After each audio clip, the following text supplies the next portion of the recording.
CHC Husser. Man, I'm gonna butcher these names. I'm so sorry. But he asks, who is your favorite incarnation of Starscream? Oh boy, that is tough to say. Yeah.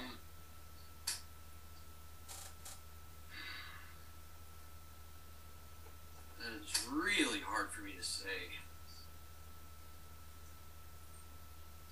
To be honest, I kind of like the G1 Stars.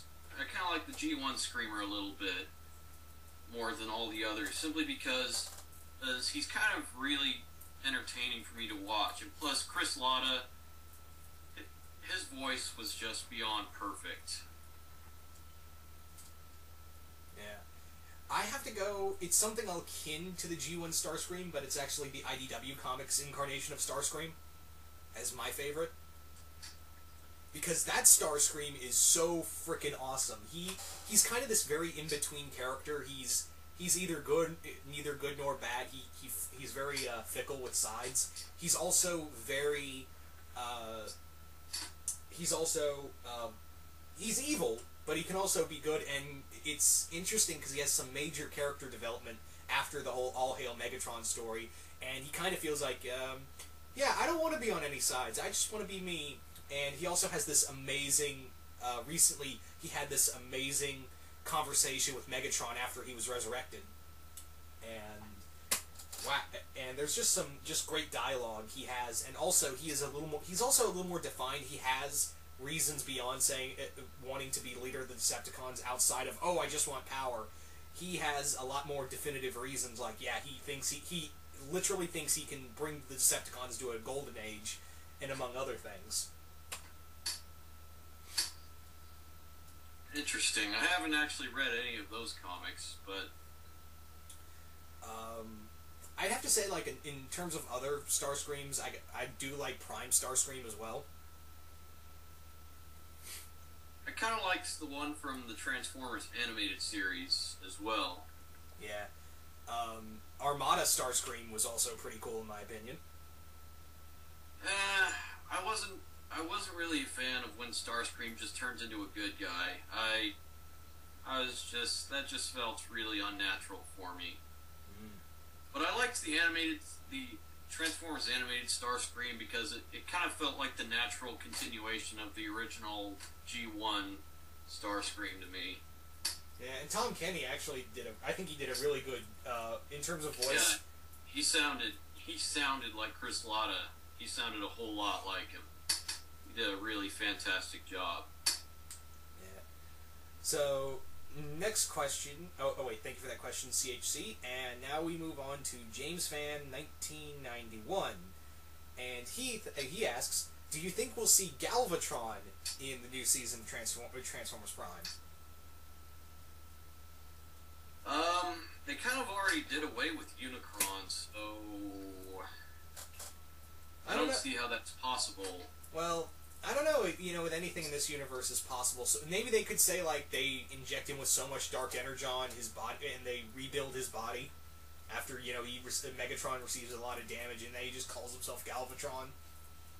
Yeah. Although, here's the thing, though.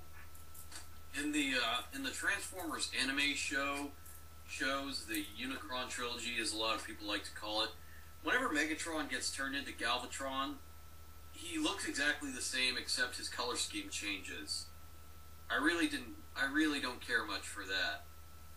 You know, if he's gonna be turned into Galvatron, then he should look different. He shouldn't look like Megatron just with a different color scheme. Yeah. So if he does appear, make him look different, and also, you know, his body would just be, I'd imagine, Prime version of Galvatron would just be, like, pumped full of dark energon. Yeah, he would look very, very intimidating. Yeah. I don't know how a design would be like, but something, like, a lot bigger. Because Optimus recently, you know, recently got an upgrade as well, so I can only imagine that they're going to do something for Megatron as well. So thank you for that question. Now we move on to Shockout 2020, And he gave us 2 questions, but I'm going to pick the second one. What would you call a team of aquatic Autobots consisting of Seaspray, Depth Charge, and Undertow?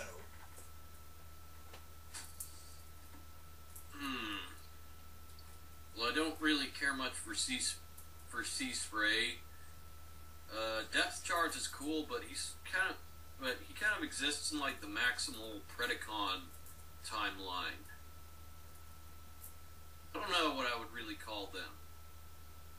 I guess the Aquabots or something. I don't know. Yeah, that's probably the best logical one. So that's the best question we can. That's the best answer. The Aquabots. There you go. Yeah, that's the best I can come up with. Yeah, so thank you for that question, Shockout. Now we move on to Jake Bat, who asks, if you were to make a new version of Seaspray, how would you do it? There is a lot of love for Seaspray, I'm noticing. Yeah. Yeah, even in our earlier attempt to do this, I pretty much shat all over Seaspray.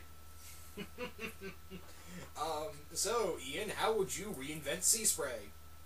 Well, the first thing I would do is to get rid of that bubbly effect in his voice, where he sounds like Dr. Zoidberg. That shit is annoying. I would probably make him just... I don't know, I think he could be like a reconnaissance scout for, like, underwater, because, you know, as far as to my memory, in the original 80s series, the Decepticons' starship, the Nemesis, was at the bottom of the ocean. So I just kept thinking, why couldn't Seaspray just do some like underwater recon and just randomly stumble across the Decepticons' base? Yeah, and plus, he was a boat. If I could reinvent him, I'd make him like a submarine. Yeah, I was just about to say that. Instead of that gay ass freaking, what was it, like a motorboat or something? It was a speedboat. Yeah, he was a speedboat. Yeah, his words, people, not mine. But yeah, maybe a submarine would be cool. Or as far as his personality goes, I'd sort of make him kind of similar to Bumblebee or Cliffjumper, just being kind of laid back and sort of wisecracking. All right. Yeah, that's how I would do it. Is something a little more laid back, at least. There's the new incarnation of Seaspray that we'll never see, everybody. So now we move on. Thanks for that question, Jake. Excuse me. And now we move on to Venom Rules All. And his question is, if Soundwave gets killed in Prime, how do you think would be the best way for him to die? I don't know. Soundwave is one tough motherfucker to kill in Prime. I guess if, damn it, what's that little Japanese girl's name again? Miko? Miko, yeah. I guess if maybe Miko and Bulkhead decided to basically mess around with Soundwave when he was trying to spy on them, they could play like a thrash metal song and completely overload Soundwave's auditory circuits and just make his entire body explode. Ah. You see, I think how I would do it is like it's another rematch between him and Wheeljack. And Wheeljack kills him in a fight. Okay. Although, the old Soundwave, the thing I kind of liked about him was that he had, in the comics at least that I read, he had this rivalry with Prowl. And it was kind of a neat little rivalry. Yeah. I think it'd be cool if maybe they emulated that a little bit with him and Wheeljack a little bit. Yeah. And it's, yeah, I know, like, yeah, he had a thing with Prowl, but the other rivalry he had in, like, Headmasters was him and him and Blaster. Yeah. Oh, sorry, that's my phone. But the rivalry he had with Prowl, though, was a little symbolic because, you see, Prowl, his head design, his face, resembles that of the Autobot symbol, whereas Soundwave's head is completely reminiscent of the Decepticon symbol. Alright. Hang on a second. Sorry for that, people. Minor interruption. You were saying, Ian? I was saying that it was kind of symbolic because Prowl's face resembles the Autobot insignia, while Soundwave's head and face kind of resembles that of the Decepticon insignia. So it's kind of like, you know, in my opinion, they're both kind of the ideal Autobot and Decepticon like soldiers in a way. That's how I've always viewed them, anyways. All right. So yeah, there's your question, Venom, from us. All right.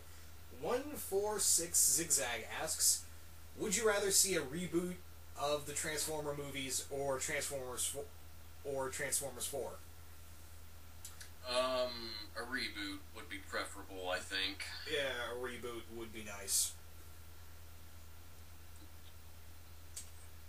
A reboot without all the bullshit 5th grade level humor and comic relief. Yeah, that's a given. So. and where the Transformers themselves are actual characters and not background props. Yeah, that would be nice too. So thank you for that question, Zigzag. Next comes, oh man, I am so sorry if I butcher your name, sir. I'm very sorry. But Felipe Jr. Aquerno? Oh, again, I'm really sorry if I'm messing up your name. I'm so sorry. I'm really, really sorry. But his question is, if you could meet any Transformer, who would it be, and what would you talk about? One of those questions. Let me think on that. Ooh. I would pretty much instantly say Jazz. Nice choice. Yeah. That's kind of a no-brainer. Because Jazz is just an awesome character. Alright, what'd you guys talk about? Our taste in music, probably most likely. Well, maybe Jazz, Blaster, maybe Trax as well, since, you know, Trax is the one Autobot who is always, you know, obsessing over how he looks. You know, he's the blue Autobot that turns into the Corvette. Yeah, I know Trax. For me, I gotta go with Prowl. I really like to just talk with Prowl or Ironhide, or even, this is an Autobot that never gets any love, Cosmos.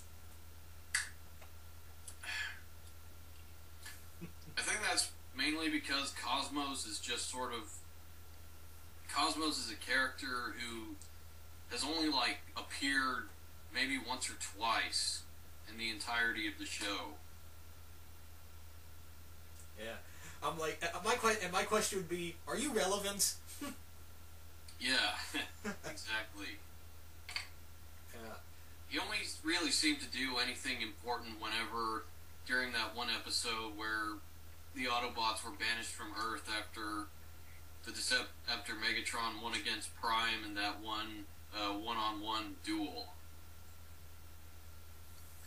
Yeah. So thank you for that question. And now we move on to Zat Soviet Unicorn, and he asks, which Transformers verse would you be in?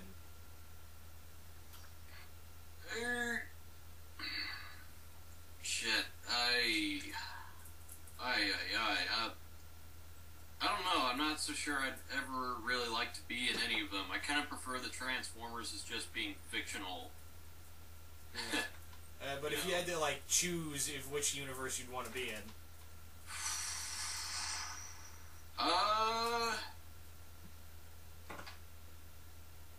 Shit, let me think. I'm gonna go with the 80s universe. I'm gonna go with the G1 universe. Because when you think about it, it's a lot more peaceful world, because the whole world, even like the Soviet Empire, the Soviet Union's like, oh yeah, we're all gonna be total friends until we get rid of the Decepticons. Yeah, I guess that's what I would go with too. it's a lot more sovereign, and instead